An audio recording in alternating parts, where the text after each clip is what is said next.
En marge de la célébration de la Journée mondiale de la paix, le 21 septembre de chaque année, la Fondation Unité nationale au Cameroun ne voudrait pas être en reste. Elle a vu le jour il y a quelques années et avec ses membres, elle a décidé de mettre sur pied une batterie d'activités. Et pour la 3e édition de la Journée nationale de la paix au Cameroun, qui se célèbre depuis donc avec elle chaque 30 septembre, eh bien, les activités débutent le 25 avec dans plusieurs domaines. Pour en savoir un peu plus, nous sommes venus à la rencontre du président de la FUNA, la Fondation Unité nationale, Nestor Owono, qui nous en dit plus.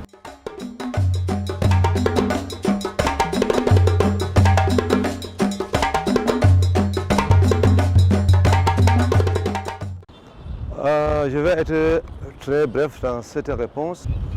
La Fondation Unité nationale est une association qui lutte pour la promotion de la paix et de vivre ensemble.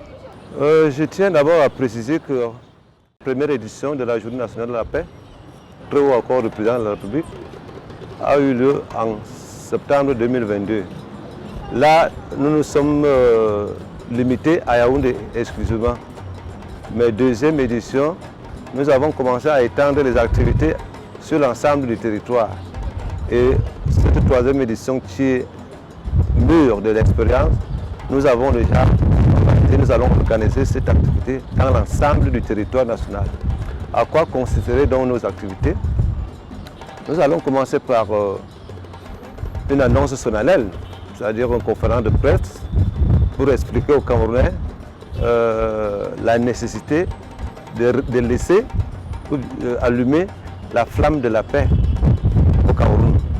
Et de ce fait, à partir du 21, nous allons nous associer aux autres pour la journée internationale de la paix. Là, c'est international, le 21 septembre. Après le 21 septembre, donc, nos activités vont reprendre le cours normal, à savoir les activités sportives, la formation des pères éducateurs en milieu scolaire et sans oublier au niveau des leaders des femmes dans les associations. Ensuite, nous allons faire la marche sportive citoyenne.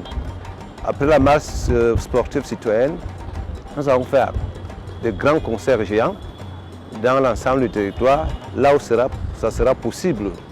Et nous allons organiser un tournoi de handball que nous avons dédié à l'apôtre numéro 1 de la paix. J'esquive de citer le nom parce que tous les Camerounais doivent savoir qui est l'apôtre numéro 1 de la paix.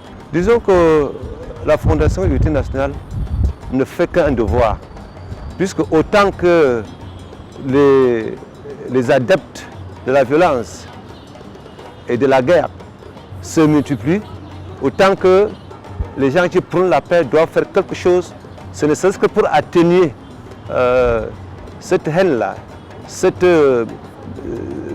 violence, comme je le disais tantôt, cette violence et cette haine qui émanent de ce que certains appelaient l'injustice sociale.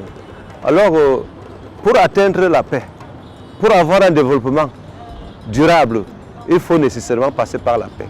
Aucun pays dans le monde ne peut espérer se développer s'il n'y a pas la paix.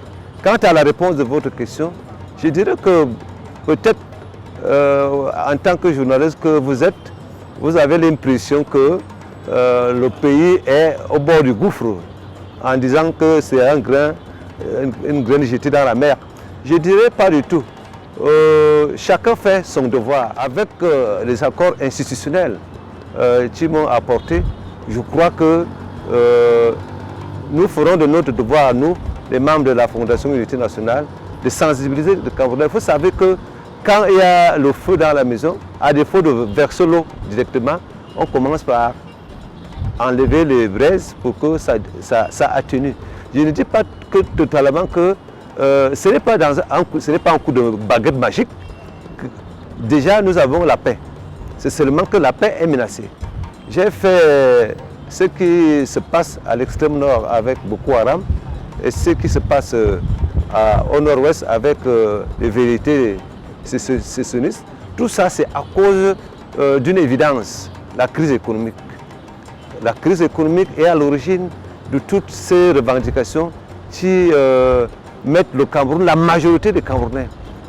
J'ai discuté avec certains Camerounais l'autre jour, ils disent, monsieur le président, vous ne pouvez pas nous parler de la paix quand vous avez augmenté le carburant, quand le palais de la ménagère ne trouve pas les moyens de se remplir, et vous voulez nous parler de la paix. Je leur ai dit que l'ennemi, l'unité de mesure de la guerre, c'est la mort.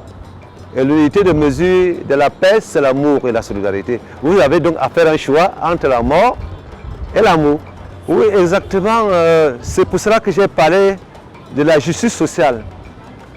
C'est ça que je parle de la justice sociale, mais et des inégalités sociales. Donc, quand certains en ont, d'autres n'en ont pas. Quelqu'un m'a posé la question, est-ce que le lion peut faire la paix avec l'agneau, puisque le lion se nourrit de l'agneau? J'ai dit bien sûr, il faut donner au lion ce qu'il peut manger et laisser l'agneau tranquille. Donner à ceux qui revendiquent, à ceux qui sont dans la misère, les possibilités de s'équilibrer. Parce qu'on dit souvent qu'un ventre affamé n'a point d'oreille.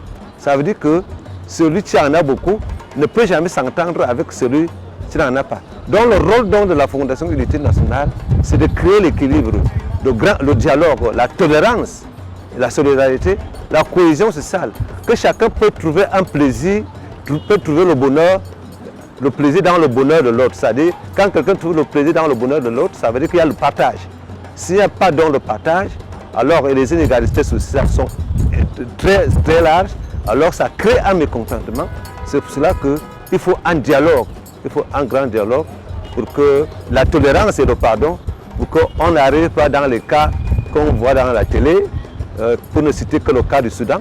Parce que nous avons un problème aussi avec les leaders d'opinion. Les leaders d'opinion et les acteurs politiques qui ne regardent que leur pouvoir, ils veulent avoir accès au pouvoir. Et c'est le peuple qui est victime dans leur combat. Je leur recommande de débattre pour construire et non se battre pour détruire.